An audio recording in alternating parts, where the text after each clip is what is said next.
Hello. Hello.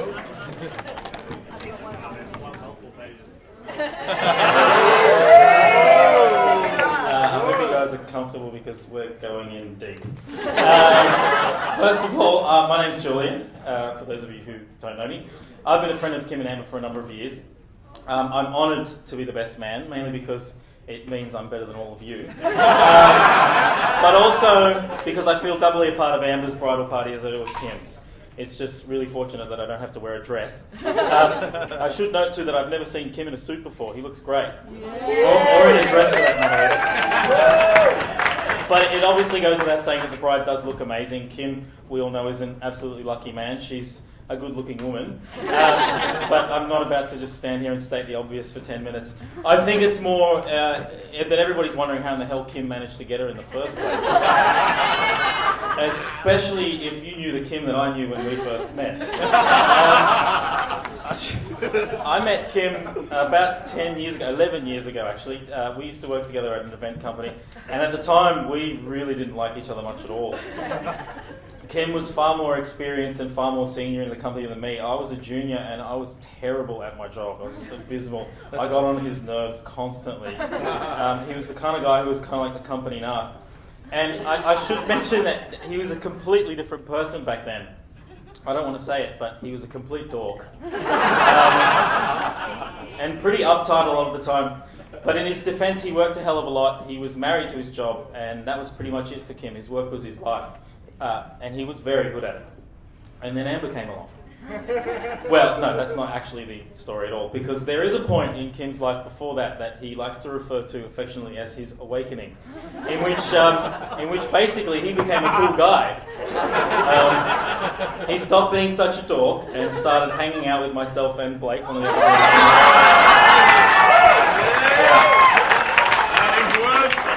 and we taught him how to pick up chicks. But seriously, he loosened up a hell of a lot, and he stopped being so uptight and became relaxed and started having fun. The turning point, I think, was when he agreed to come with us to Splendour in the Grass, and that was in 2005. And we were all wondering why the hell he wanted to come, because he was still a dork at that stage. But he slotted right in, and we were friends for life after that point. He started getting more into music, and we'd often go out to gigs and clubs and stay up late and talk about life and what we wanted to do with ourselves. And I won't say that he completely became a new person as much as he just thawed out a little bit and showed us all the great guy that was underneath there all along. And then Amber came along. Literally quite out of nowhere. She just appeared. I don't really know how, but myself, Blake and Kim, by then were all good friends, and then Amber came along and brought her group of friends along for the ride, and we all became a good crew and had a lot more fun, and we continued the journey, but this time with a much bigger crew and much bigger dreams. And by then Kim was well past his awakening phase and definitely in the right place in his life to meet someone like Amber. Without mentioning any specific dates or times, Kim and Amber got together at Field Day on New Year's Day 2007 at the Domain in Sydney.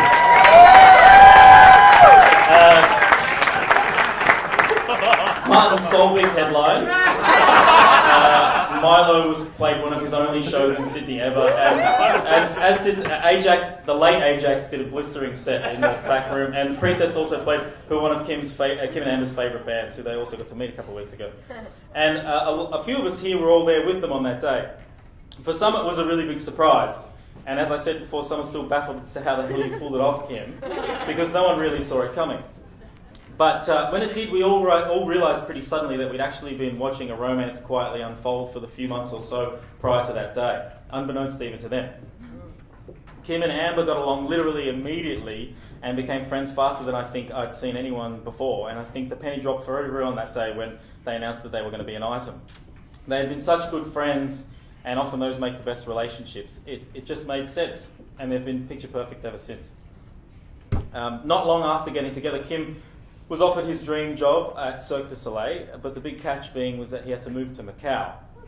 With his dream girl and then the chance at his dream job, he really didn't know what to do, but luckily Amber encouraged him to go for it and even went along for the ride with him without blinking an eyelid. And I remember visiting them both in Macau. I'm not finished yet. It's not the Oscars, I don't have a time limit. I'll be here as long as I like. I went and visited them in Macau and saw they built a nice life for themselves and they revelled in the Asian culture. It was good to see them happy. Even though Kim was once again married to his job, he was still very available to Amber. He'd gotten both rewards in life, and he wasn't about to take any of it for granted. So again, they were perfect. But on to the topic of perfection. Kim and Amber have often been noted and referred to by their friends and peers as the token perfect couple. And when I say often, I mean always, and when I say always, I mean practically every day. Whenever anyone sees them or meets them for the first time or hasn't seen them for a while and catches up for dinner, it's like, oh my god, Kim and Amber are so perfect. Even today, it's like, oh, today was such a perfect day for perfect Kim and Amber. It drives me insane. Because I know that the reason they're so perfect isn't just on the surface. As much as we'd all love to believe that Cupid wakes them up each morning with a shower of rose petals and a breakfast in bed of fried dumplings, I know that they're perfect because they work so damn hard for each other. Harder than anyone I've ever seen. They really want to be together and they understand that it's not just going to happen for them. They need to put in the work and they match each other equally in that work. They spend time with each other and they try really hard to make each other happy. They do have problems and little failures and disappointments and arguments like the rest of us, but they work really hard to get past each other, but more importantly, they work extra hard to make it all fun. And in part, that level of fun that Kim and Amber inject into everything is what's made tonight such an important and anticipated event for a lot of people in this room. It's a first for many. It's the first marriage for each of their immediate families. It's the first in a lot of their respective friendship groups, and it's definitely the first marriage for Kim and Amber. Except for the job, that doesn't count. But the level of excitement that they've had for each other and for their wedding is matched by everyone here, and not only because they were engaged for 4 freaking years before finally getting together, but because everyone knew it would be a ton of fun. It's been the most anticipated wedding for them.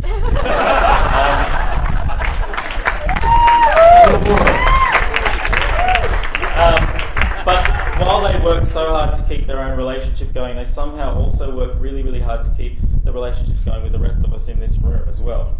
They're excellent friends and they're great to be around. They enjoy their friends, they never judge or criticise, and they're never afraid to voice their value for them. That's why we value them all so much as well. Becoming friends with them in many ways led me towards my own sort of awakening. Their support and encouragement and positivity was so foreign to me at a time when I wasn't really so sure of myself and my capabilities, and they've helped shape a big part of who I am today. And that's why I'm here speaking into this microphone. I can't imagine them being apart, nor can I imagine them being a part of my life from here on in with them not around. There's very little that Kim and Amber would let get in the way of a friendship, and those are the best people to keep around in life. Amber, you know you have a great guy, and I can tell you that he's never going to give you up or let you down. He's never going to run away.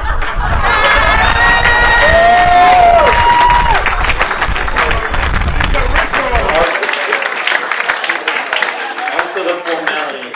I've got to thank all of the parents for working so hard to get this event to such a fine amount of detail. Admittedly, you've had 4 years to organise this, so there's absolutely no excuses.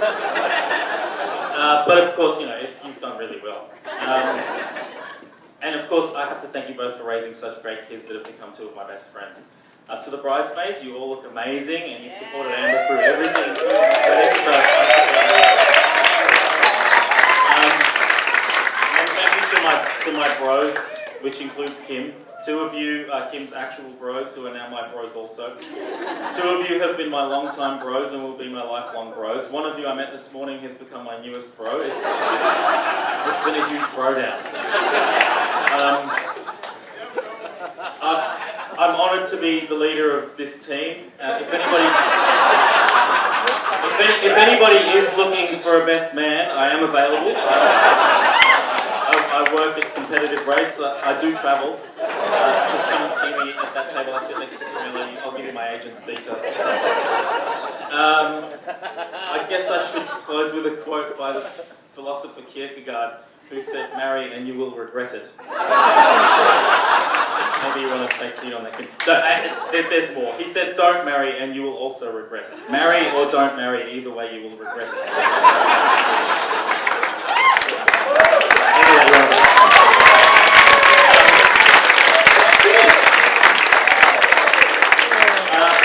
The point being that life is not lived without choices and risks, and regret isn't something that Kim and Amber have had to dwell on too much, because they've always lived life to the full and have had many new awakenings together, and there'll be many more new awakenings to come. So, I don't have a drink, but here's a toast to regret. Here's a toast to regret, but also to love and commitment and friendship and awakenings and field day and perfection.